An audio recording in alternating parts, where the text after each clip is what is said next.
Y vamos a compartir entonces en el Evangelio de Juan, en el capítulo 1, los versículos 11 al 14. Solamente vamos a sacar 4 textos aquí para poder hablar. Y en este Evangelio y en otros Evangelios también aparece Juan el Bautista. Pero en el Evangelio de Juan, sobre todo en el capítulo 2, Juan el Bautista comienza a presentar a Jesús y a decir que ahí está, he ahí él, para que la gente ya no mirara ni pensara tanto en Juan mismo como tal, en Juan el Bautista, que era un predicador que bautizaba, que hacía varias cosas. Juan quería que la gente ahora comenzara a mirar a Jesús, porque él venía y él había venido con un mensaje muy importante y hacer una visita a la humanidad muy grande y muy significativa. Y en ese sentido vamos a compartir en esta tarde, y dice el texto en Juan 1, 11 al 14, a lo suyo vino, y los suyos no le recibieron, mas a todos los que le recibieron, a los que creen en su nombre, les dio potestad de ser hechos hijos de Dios, los cuales no son engendrados de sangre, ni de voluntad de carne, ni de voluntad de varón, sino de Dios. Y aquel verbo fue hecho carne y habitó entre nosotros, y vimos su gloria, gloria como del unigénito del Padre, lleno de gracia y verdad. Amén. El Señor bendiga su palabra. Sobre este texto, estos versículos queremos compartir. Queremos hablar la importancia que tiene Jesús, las razones que él tuvo para venir a este mundo. No, en verdad no fue un viaje de él. Lo que Jesús hace es venir por nosotros, hacer una visita, pero una visita con mucho significado para nosotros y para nuestra vida. A veces uno se prepara, cuando espera una visita se prepara lo mejor, quiere hacerlo mejor, pero también junto con querer hacerlo mejor, a veces quiere entregar lo mejor y dar lo mejor a esa persona. Pero Jesús vivió una situación diferente y adversa, y en eso queremos en alguna manera reflexionar, porque el versículo 11 dice que a lo suyo vino, pero lo suyo no le recibieron. Y aquí hay algo que tenemos que reflexionar y quiero invitarles a pensar, porque cuando Jesús viene, viene a lo que le pertenece, porque el mismo Juan nos enseña, y hay otros pasajes también que nos enseñan, que en el principio la creación o la creación fue hecha a causa de Cristo, porque Cristo estaba presente en la creación y por él fue creado todo. Dice, por él fueron creados, después el apóstol Pablo profundiza mucho más el tema en sus cartas, por él fueron creados todas las cosas. Y Juan también lo dice en algún momento, que por él fueron creadas todas las cosas. Entonces, cuando Jesús viene y viene enviado por el Padre, no viene a algo ajeno, viene a algo propio, viene a lo que él creó, a lo que él estuvo creando en el principio, y entre toda esa creación fue parte también de crear al ser humano, porque Dios dijo allí en ese plural del Génesis, recuerdan, hagamos al hombre, y ahí estaba también presente Jesús. Por lo tanto, Jesús venía a lo propio, a lo de él, a lo que él había hecho, a lo que él había creado. Sin embargo, no fue recibido. O sea, el ser humano, el hombre, se había apropiado de algo que no le pertenece. Y esta es la historia es la historia de siempre. El ser humano ha querido tomar posesión de lo que no es suyo, de lo que es de Dios. Y entonces no fueron hospitalarios. Se lo hablamos en términos de visita. Cuando vino Jesús no fueron hospitalarios. No le recibieron. No le quisieron reconocer. Hay una parábola también muy parecida del el dueño que se va y después los que deja a cargo se toman la hacienda y al final expulsan cuando él envía al hijo para... Hay una parábola igual también en este sentido.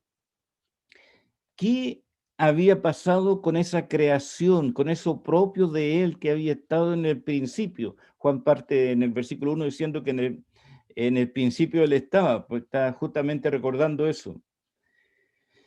El ser humano se había llenado de egoísmo y había pensado que era capaz de gobernar y de hacer las cosas por sí sin la ayuda del Creador. Y este es un gran tema, porque hasta el día de hoy una gran parte de la humanidad piensa que pueden vivir y se pueden realizar todas las cosas sin la ayuda del Creador y que el Creador ya no es necesario.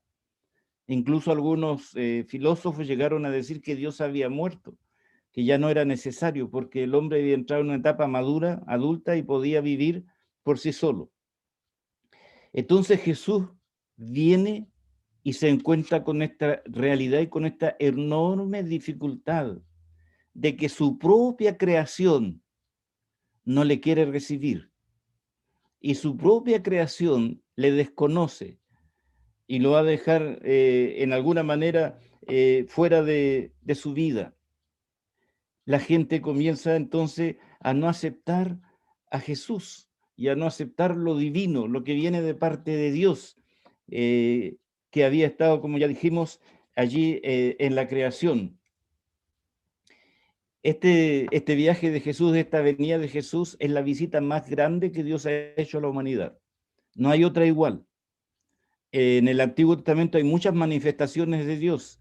Se le llamamos teofanías, manifestaciones, ángeles que se revelaron, que en el fondo era Jesús mismo en algunos momentos.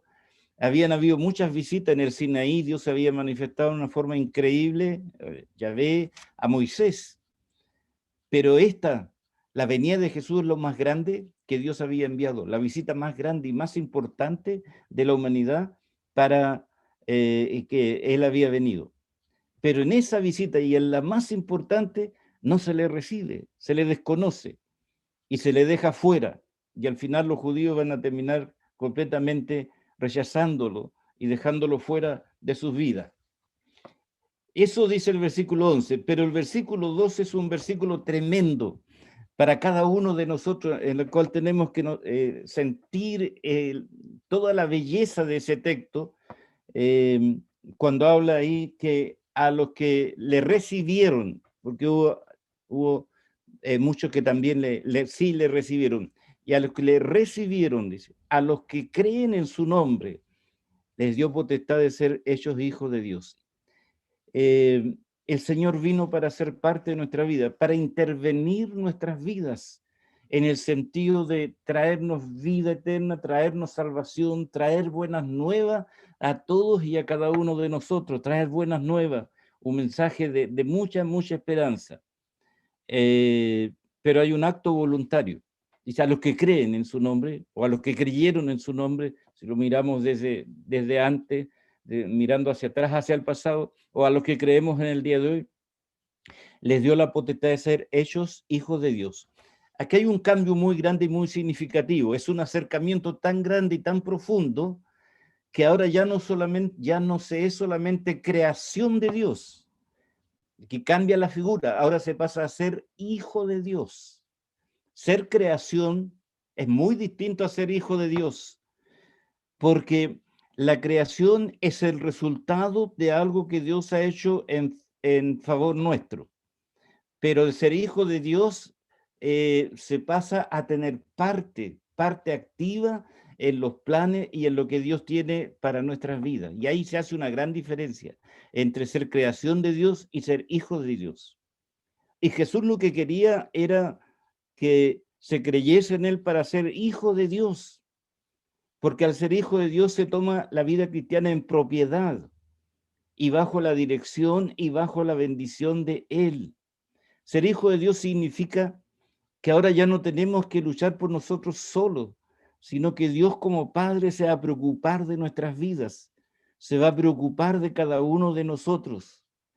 El contexto de la sociedad nos ha enseñado de que nosotros tenemos que preocuparnos de nuestro futuro, tenemos que preocuparnos de nuestra vida y todo lo que viene para adelante.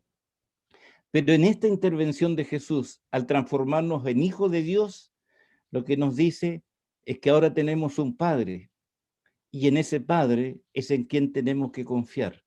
El Av es una palabra hebrea, Av, que habla de padre, ¿no? Abraham es un padre, porque Av es padre, y el Am es un plural. Entonces Abraham es padre de naciones, de multitudes, por el plural Am. Entonces tenemos un padre quien se encarga de guiar nuestra vida, de proteger nuestra vida, de tomar nuestra vida.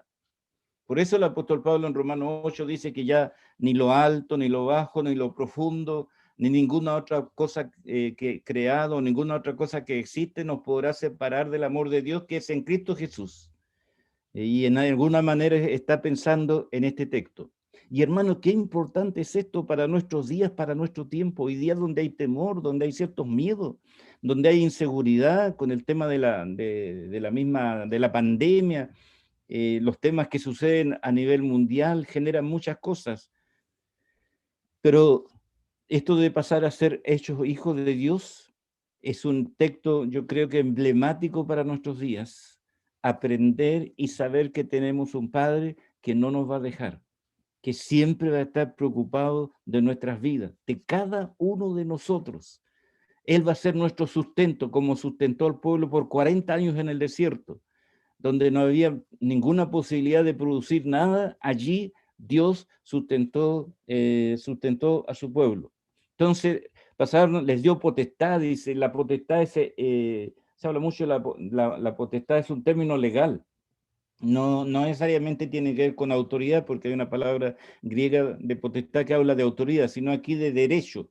Está en el sentido de derecho, de potestad de ser hecho hijo de Dios, que adquiere todos los aspectos legales en nuestra vida espiritual y en nuestra relación con el Señor para ser hijos de Él. Por eso decía un momento atrás que es muy distinto ser creación de Dios que ser hijo de Dios. Y lo más importante son las dos cosas, ser creación, pero también ser hijos. Porque eso es lo que en nuestra naturaleza de hijo de Dios es donde Dios consume su plan en nosotros, lo hace realidad, en otras palabras, en nuestra vida. Para pasar entonces en el versículo 12, potestad de ser llamados hechos hijos de Dios y vivir ahora bajo una nueva realidad. Entonces Jesús no venía a causar males a la humanidad. Él no venía a causar daños a la humanidad. Venía a bendecir la humanidad. Venía a llenar nuestras vidas, venía a traernos un mensaje de esperanza. El reino de Dios está entre vosotros. Fue su primer mensaje que él comenzó a decir cuando inició su ministerio allá en Galilea. El reino de Dios está, el reino de Dios ha venido. Él venía con buenas nuevas.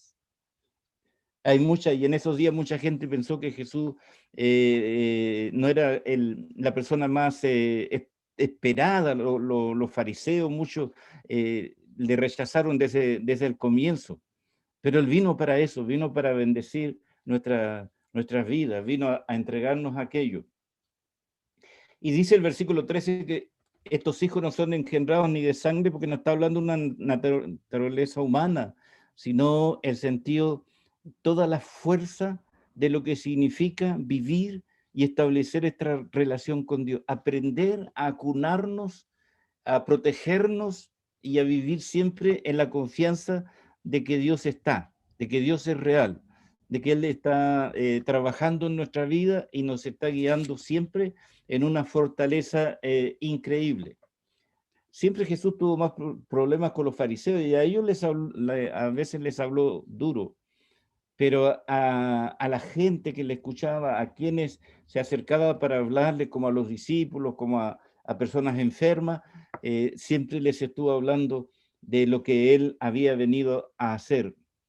Juan más adelante en el capítulo 10, versículo 10, dice que el enemigo viene para destruir, etcétera, menciona varias cosas, pero después dice, yo he venido para que tengan vida y para que tengan vida en abundancia. Y ese era el propósito que él tenía. Dice que no fueron, sino, esto no es voluntad de varón, ni de carne, ni de sangre, sino que es voluntad de Dios. Otra frase increíble. Dios nos tiene considerado en sus planes y en sus propósitos.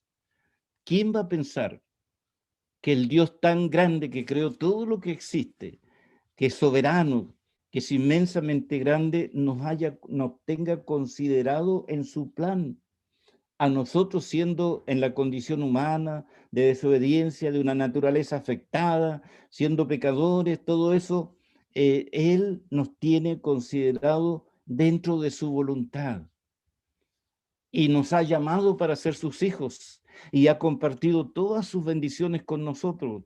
Compartió su muerte, compartió su resurrección, su ascensión, todo lo ha compartido con nosotros para podernos bendecir. En verdad, Él ha cambiado nuestras vidas, ha cambiado nuestras realidades. Entonces, según lo que nos dicen estos versículos, Jesús no es un pasajero casual que viene a la humanidad. Es un visitante especial que viene a traernos la mejor noticia que hasta ese momento la humanidad había escuchado. Mire, los profetas hablaron grandes mensajes en el Antiguo Testamento, mensajes tremendos, mensajes enormes, pero ningún mensaje superaba el mensaje que Jesús traía cuando Él vino. Un mensaje lleno de esperanza, un mensaje lleno de salvación. Entonces, Él no es un pasajero ocasional, no viene por un simple capricho o solamente cumplir legalmente con algo que tenía que hacer. Él viene para mostrarse y vivir como nosotros. Por eso Juan dice, estuvo con nosotros y compartió con nosotros. Viene para mostrarse, para tomar nuestra humanidad y compartirla y vivirla y asumirla para darnos una victoria más grande y mejor. Jesús se vino a poner entre nosotros y el Padre. Vino a decir, aquí estoy, para que ustedes tengan vida, para que puedan llegar al Padre. Después cuando en Juan 14:6 Él dice, yo soy el camino, la verdad y la vida. Nadie viene al Padre sino por mí. Tremendo. Ahí hace toda la conexión.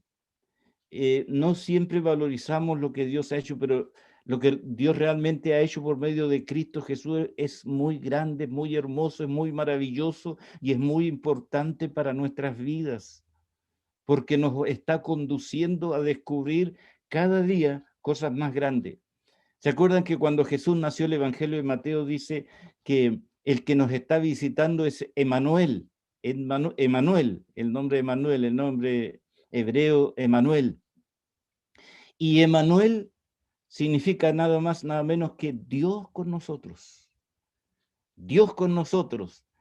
Y eso es lo que realmente Jesús está haciendo. Y cuando Juan lo presenta aquí y habla de él, es Dios con nosotros.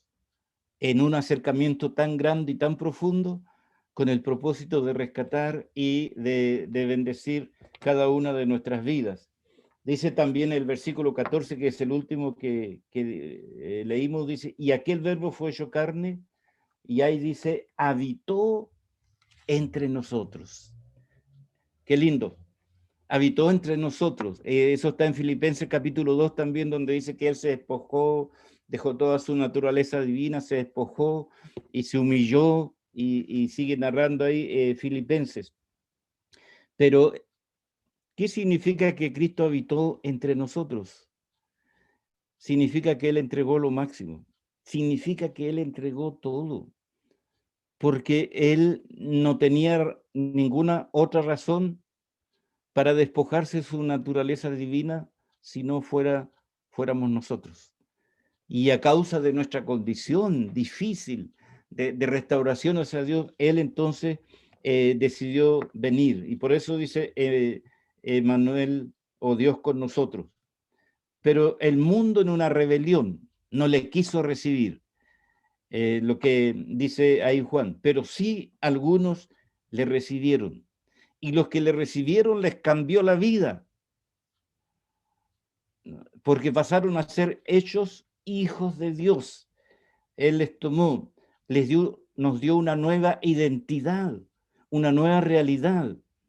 Es probable que en lo humano quizás no tengamos tanto ni tanta importancia e influencia en lo humano, pero en lo divino sí, en lo divino sí, porque somos hijos de Dios. porque tenemos una nueva identidad en Cristo Jesús. Jesús quiso manifestar eso a veces cuando llamó a los discípulos, como a Pedro, por ejemplo, que también le llamó Simón, pensando en su nueva identidad de discípulo de Cristo. Y a otros también le habló de otro nombre para hacer notar esto de la nueva identidad. Ser hijo de Dios es una bendición. Amados hermanos, ser hijo de Dios es una bendición. Es una bendición grande. Es lo mejor que nosotros hayamos recibido en nuestras vidas. No hay nada que pueda superar eso que el Señor ha hecho con nosotros. No existe en nuestro mundo ningún proyecto económico y político que pueda superar lo que Dios ha hecho por nosotros y lo que Él nos ha regalado en nuestra vida. No existe ninguna creación científica que pueda superar lo que Jesús realmente nos ofrece. Por eso que nuestras ventajas son grandes y son de mucha bendición para nosotros y para nuestra vida. Jesús vino para cambiar la condición humana. Yo he venido para que tengan vida, como citamos anteriormente, y para que tengan vida eterna. Y no he venido a ser servido, dice el Señor, he venido para servir, pensando en cada uno de nosotros. Él cambió nuestra condición. Éramos pecadores, estábamos sin Cristo, estábamos sin esperanza, dice Pablo en una de sus cartas, pero Él vino a cambiar esa realidad y a transformarnos en hijos de Dios para seguir viviendo en Él y esperando en Él. Dice la última parte del texto, el 14, que en cuanto a la venida de Jesús, de este unigénito, dice que estaba lleno de gracia y de verdad. La gracia son dones, la gracia son regalos, o sea, venía lleno de regalos. Todos sabemos que nos gustan los regalos, la gran mayoría, sería muy difícil que a alguien no le gusten los regalos, pero él venía lleno de gracia, ese carisma, dicen algunos, cómo se revela, cómo su imagen es tan perfecta, su carácter es tan perfecto, sus dones son tan perfectos, y por eso que la gente quedaba admirado cuando lo veía, lleno de gracia. Solamente una gracia suficiente para acercarse a nosotros, acercarse al ser humano. Y también dice que lleno de gracia y de verdad. Jesús nunca le mintió a nadie. Él nunca nos ha mentido. Él vino a decir la verdad y siempre nos ha dicho la verdad. Nosotros hemos sido los mentirosos. Nosotros hemos mentido. Pero él estaba lleno de verdad. Y cuando habla con Pilato en el momento de estar siendo enjuiciado para su muerte, Jesús le habla que él es la verdad y Pilato no sabe lo que es la verdad y le pregunta, ¿qué es la verdad? Le pregunta qué es la verdad, porque qué ha sorprendido que Jesús le esté diciendo que él es la verdad. Pero estaba lleno de gracia y de verdad. Después de la caída, nuestro mundo está lleno de mentiras. Los sistemas globales, mundiales, están llenos de mentiras. Se ofrecen muchas cosas que no se pueden lograr. Yo recuerdo que de muchos años he escuchado y he seguido, porque me gusta leer de congresos, alianzas mundiales para superar la pobreza, y en eso llevamos muchos años. Pero nunca se ha logrado. Se han hecho acuerdos, una serie de cosas, pero la pobreza sigue siendo uno de los peores factores de la humanidad en el siglo XXI. Y con esta pandemia probablemente sea peor. Se nos ha mentido, se nos ha dicho que se va a cambiar, que se va a vivir en otra realidad, y no ha sido así. Pero Jesús vino con la verdad del Padre, para decirnos que nos amaba, para decirnos que definitivamente nuestra vida puede cambiar, que nuestra vida puede ser otra, si confiamos en Él, si esperamos en Él, si ponemos toda nuestra confianza en Él. Es probable, bueno, y no probable, es cierto que en esos días vivía mucha gente angustiada y amargada, llena de problemas y situaciones por todo el contexto, por todo lo que estaba pasando. pero aquellos que creyeron en Él empezaron a superar sus vidas, a transformarse en otras personas, a ver cambios grandes y radicales en sus vidas. Pero algunos no quisieron cambiar porque le dejaron fuera a Jesús, porque no le quisieron recibir. Y eso nos afecta hoy día porque hay muchos que no quieren cambiar. Pero el Señor ofrece cambios grandes y sustantivos en nuestra vida. Cambios de esperanza, cambios de vida, cambios que van a cambiar nuestra realidad, que van a cambiar nuestra manera de ver las cosas. Quizás no van a cambiar muchas cosas del entorno y de las dificultades y otras situaciones, pero nuestra realidad en Dios va a ser diferente. Todo esto se debe a que Dios ha tomado la iniciativa, a que Él ha comenzado a mover todas las cosas para que nosotros lleguemos a ser hijos de Dios, para que lleguemos a experimentar su plan, a sentir en nuestras vidas que Él realmente está preocupado de nosotros, de cada una de nuestras realidades, y quiere transformar aquello en una verdadera realidad. Por eso Jesús vino con esa misión tan importante. Por eso Él apareció, por eso Juan dice, estuvo con nosotros, compartimos con Él, le vimos su realidad, pudimos compartir con Él. Claro que sí, estuvo con nosotros y se acercó a nosotros. Y entonces ahí es lo que en alguna manera podemos compartir de estos textos. Yo creo que siempre, en cada tiempo, en cada generación, esto ha sido muy importante, pero hoy día también. Él vino para que seamos sus hijos. Nos viene a ofrecer lo mejor, lo que nadie más nos va a ofrecer, solo Él nos ofrece esto de ser hijos de Dios, de vivir confiando en Él, de superar nuestras dificultades confiando en Él, de aprender también a vivir con nuestras dificultades confiando en Él, pero con ese gran título, noble título, hijos de Dios. Qué maravilloso, qué hermoso, qué bendición nos ha dado el Señor. Así que vamos a orar para cerrar este tiempo en gratitud al Señor. Oremos. Padre, te damos gracias por este tiempo precioso que tú nos das de acercarnos a ti, de poder vivir estos momentos tan especiales, de poder sentir tu presencia maravillosa en nuestras vidas.